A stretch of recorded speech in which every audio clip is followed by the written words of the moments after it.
Salut mes petits crumbles, j'espère que vous allez bien.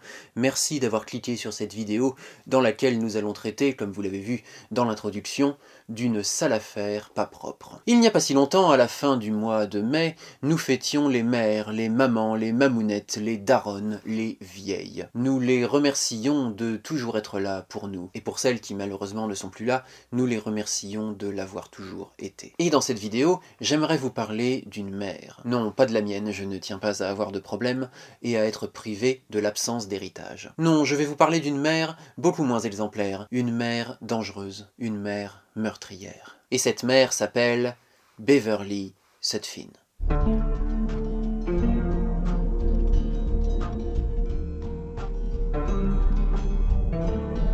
J'imagine que certains ou certaines parmi vous la connaissent déjà, mais d'autres doivent se demander « Mais qu'est-ce que tu me racontes encore ?» Il s'agit d'un personnage interprété par l'actrice Kathleen Turner dans le film Serial Mother, réalisé par John Waters et sorti en 1994. Ah, d'accord. Donc Serial Mother, notez bien que je dis Serial Mother et pas Serial Mother, déjà parce que j'arriverai pas à le tenir sur toute la vidéo, je pense ça va vite devenir ridicule, et ensuite parce que Serial Mother c'est le titre français du film. En version originale, le film s'appelle Serial Mom, mais une fois n'est pas coutume, je préfère le titre français. Je trouve que ça sonne mieux, et puis ça ressemble beaucoup plus à... Serial killer.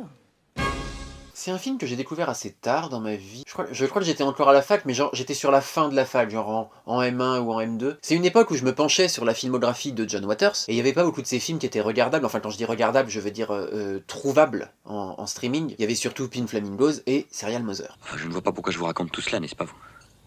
Vous n'en avez rien à foutre. C'est vraiment un film qui a tout pour me plaire. La satire sociale, l'humour noir, le chamboulement des codes et des conventions, et aussi le genre du true crime, du fait divers. Et je dois avouer que de temps en temps, quand je suis énervé par certaines personnes et un peu frustré par la vie, je regarde ce film et ça va beaucoup mieux.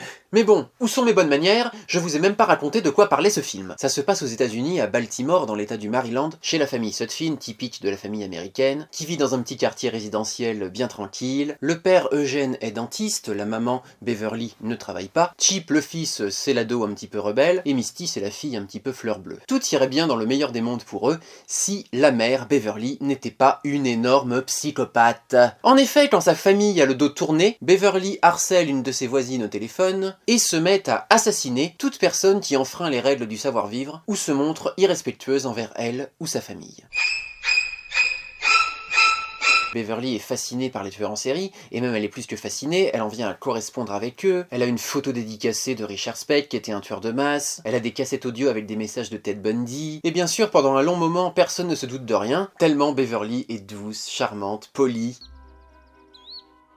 Oui. La première chose à savoir sur ce film, c'est qu'il a été réalisé par John Waters. John Waters, ce réalisateur hyper transgressif, très provocateur, qui a toujours eu à cœur de dénoncer les travers de l'être humain. Il est né à Baltimore et tous ses films se passent à Baltimore, parce que de là où il vient, c'est très important pour lui. Le fait qu'il soit né à Baltimore, ça a beaucoup nourri son cinéma, et surtout le fait qu'il ait eu une éducation religieuse. Il a bien été témoin de l'hypocrisie de la société conservatrice, et du mal qu'elle faisait aux minorités qui n'ont rien demandé. Ce qui aurait dû le faire entrer dans les rangs, ça lui a donné encore plus envie de mettre à mal ce pseudo-ordre établi, cette pseudo-norme, et de mettre en avant les freaks, les personnes en marge de la société. Dès ses premiers courts-métrages, c'est hyper trash. Il va vraiment toujours très très loin dans la provocation. Son film le plus connu, c'est Pink Flamingos, avec la drag queen Divine, où il lui fait jouer vraiment l'être humain le plus dégoûtant de tous les temps. Divine, qui a joué dans tous les films de John Waters, jusqu'à sa mort en 1988, qui est également née à Baltimore, et qui a étudié dans le lycée que l'on voit dans le film Serial Mother. Elle s'y faisait harceler,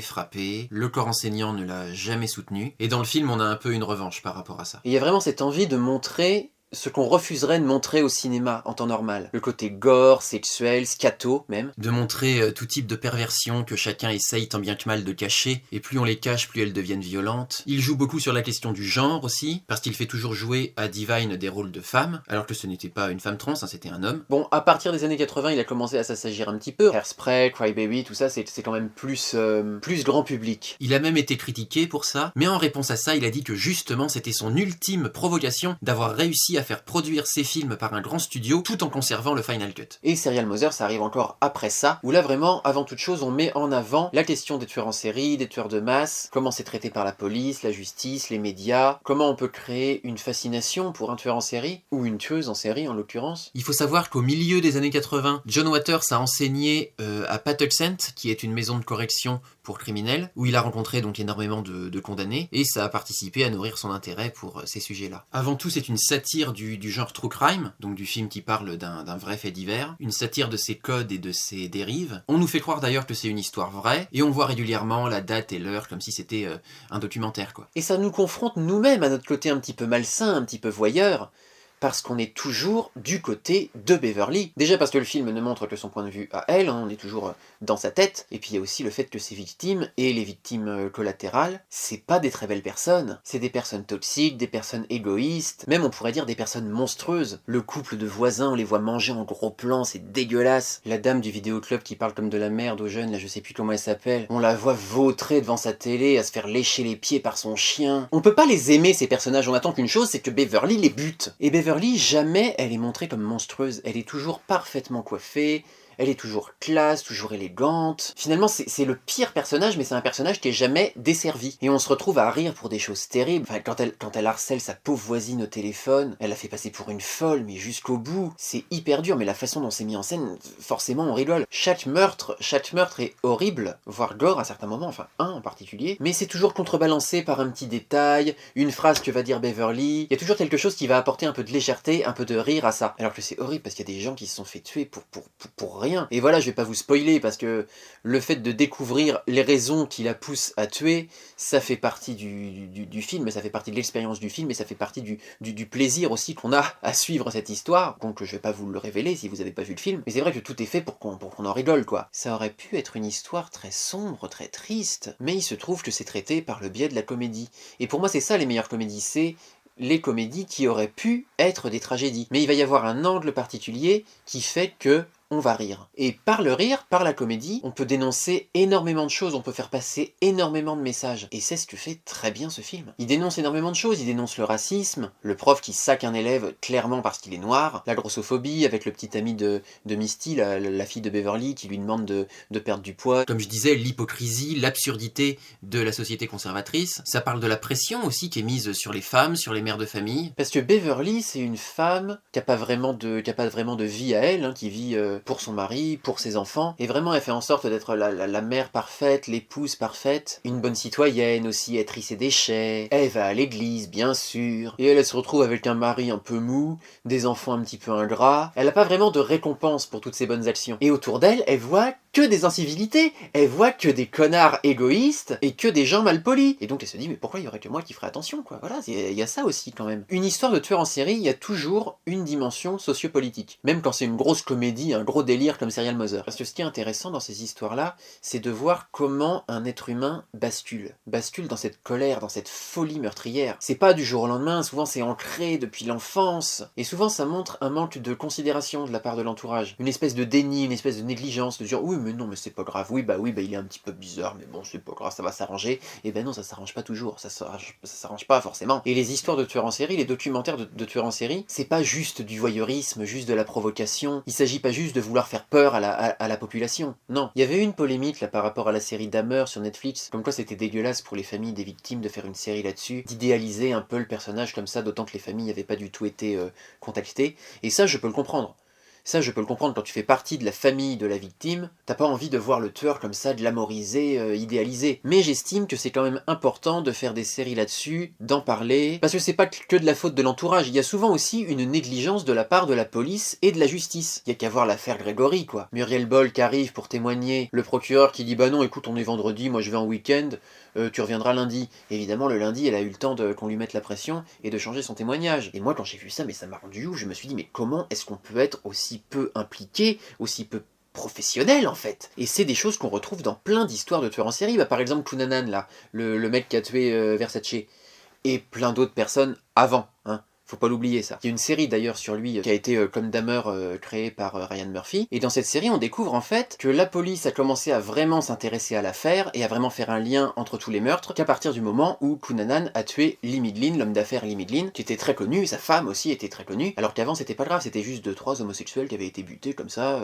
Et pour Dahmer c'est la même chose, hein, d'autant qu'en plus ils étaient afro-américains, donc la police laisse bien couler, et il faut que l'une d'entre elles s'échappe et aille directement voir la police pour expliquer ce qui s'est passé, pour que là les choses avancent. Donc c'est pour ça que c'est toujours très intéressant ces histoires-là. Il y a beaucoup de leçons à en tirer, il y a beaucoup de choses à apprendre là-dessus. Mais évidemment, on doit toujours rester dans le respect des victimes, et c'est souvent très casse-gueule comme sujet. Et dans la plupart des cas, le problème c'est pas uniquement l'œuvre en elle-même, c'est ce que les gens vont en faire. Quand on voit qu'il y a plein de gens qui se sont déguisés en Dahmer pour Halloween, c'est qu'ils ont peut-être rien compris à l'histoire de la série, ou alors qu'ils ont une fascination un petit peu trop poussée, un petit peu trop malsaine pour ce genre de truc. Mais en tout cas, ça a été très bien de parler de ça, et de mettre en avant ce problème du costume d'Halloween. Et quand on voit le nombre de documentaires, le nombre de films, d'adaptations sur l'affaire Gregory, justement, alors qu'on n'en sait pas plus depuis le début, on se demande vraiment où est la limite entre la dimension purement informative et la dimension purement pécuniaire. Et en plus, ça remue vraiment le couteau dans la plaie pour la famille Villemain. Et justement, le film Serial Mother, ça dénonce ça aussi. C'est-à-dire que d'un coup, quand les crimes de Beverly sont dévoilés au grand jour, il y a une espèce de fascination pour elle qui se crée. Elle a un fan club, elle a du soutien de la part de plein de jeunes, dont son fils. Son fils commence vraiment à l'aimer et à la respecter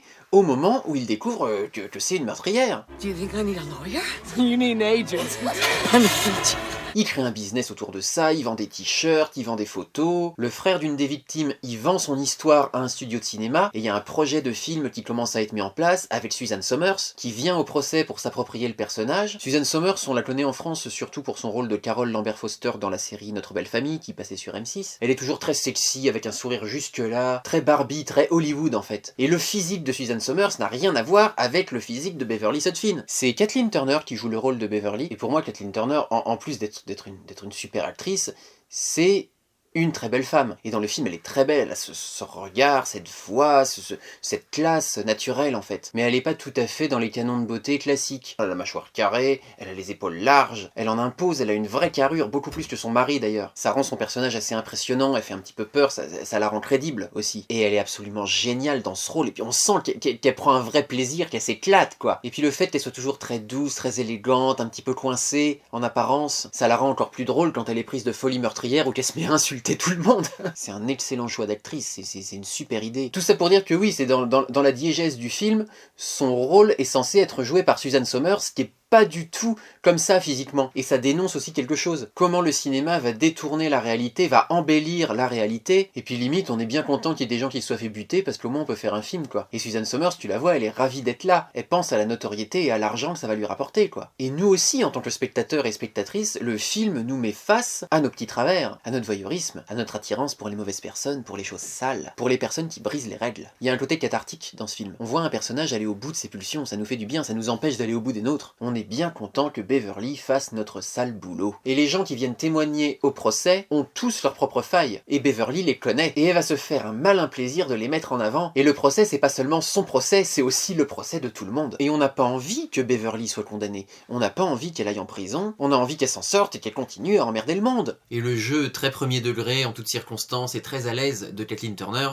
y est pour beaucoup. Toute la distribution du film est excellente d'ailleurs, tous les acteurs sont vraiment top. Il y a Sam Waterston dans le rôle du mari tout gentil, tout mou, tout naïf. On l'a vu récemment dans Grace et Frankie sur Netflix, et il joue un peu le même type de personnage. Il y a Matthew Lillard qui joue le fils, Chip, après il a joué dans Scream, tiens. Et puis évidemment dans Scooby-Doo, Ricki Lake dans le rôle de Misty, elle c'est une habituée des films de John Waters. Elle joue le rôle principal de Hairspray. Il y a aussi une autre habituée de John Waters, Min Stall, qui joue la voisine qui se fait harceler au téléphone. Elle a vraiment un visage incroyable cette femme. Elle a une vraie gueule quoi, une vraie gueule de cinéma. À noter la présence dans ce film de Patricia Hearst, qui a été la fille d'un riche homme d'affaires qui a été enlevé dans les années 70 par un groupe terroriste et qui a ensuite participé aux actions de ce groupe, qui a été condamné, qui a fait de la prison pendant 1 an et demi, 2 ans, parce qu'elle était clairement sous emprise, donc elle n'a pas fait tant de prison que ça. Et ensuite, dans les années 90, elle a joué dans quelques films, dont Serial Mother et d'ailleurs quasiment que des films de John Waters. Elle joue une des jurées au tribunal, et c'est quand même une belle preuve d'humour noir de la part de John Waters de lui faire jouer un tel rôle dans un tel film. On a aussi un caméo du groupe L7, un groupe de grunge féminin. La chanteuse Donita Sparks est connue notamment pour avoir lancé son tampon usagé dans le public lors d'un concert. On les voit dans une séquence de concert justement, au cours duquel le public offre à Beverly son premier bain de foule en tant que Serial Mom. Et on nous montre que c'est pas les personnes les plus en marge de la société qui sont les plus dangereuses. Par exemple, il y a Chip, le fils de Beverly, qui est fan de films d'horreur. Avec ses potes, ils font que regarder des films hyper gore. Et évidemment, son prof ou la cliente du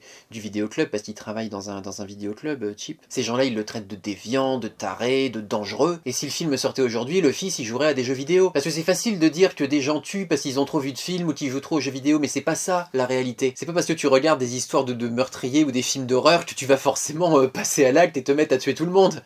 Sinon je serais un énorme tueur en série, moi. Évidemment c'est plus facile de rester dans cette croyance. Ça fait que la justice met la faute sur les jeunes, l'État met la faute sur les parents, et les parents mettent la faute sur les grands studios, ou sur les éditeurs de jeux vidéo. Et pendant ce temps-là, on s'occupe pas du vrai problème, on ne traite même pas le vrai problème. C'est la fin de cette vidéo, merci de l'avoir suivi. Je ne sais pas si tu as vu ce film, si tu en as déjà entendu parler. En tout cas, si c'est pas le cas, je t'encourage vivement à le visionner, parce que c'est vraiment un vrai plaisir ce film. Et regarde aussi tous les films de John Waters. C'est un cinéma unique, libre, queer. Je dis pas que ça va forcément te plaire, mais c'est à voir, parce que c'est incroyable. Prends soin de toi, ne sois pas Beverly, ne sois aucun personnage de Serial Mother. Je vous dis donc à bientôt pour un nouveau numéro de Une sale affaire pas propre. Enfin, peut-être. C'est pas sûr. Enfin, c'est pas sûr. Si, ça reviendra, mais ça reviendra pas tout de suite, quoi. Voilà, ce sera pas la prochaine vidéo. Ni celle d'après. Allez, au revoir.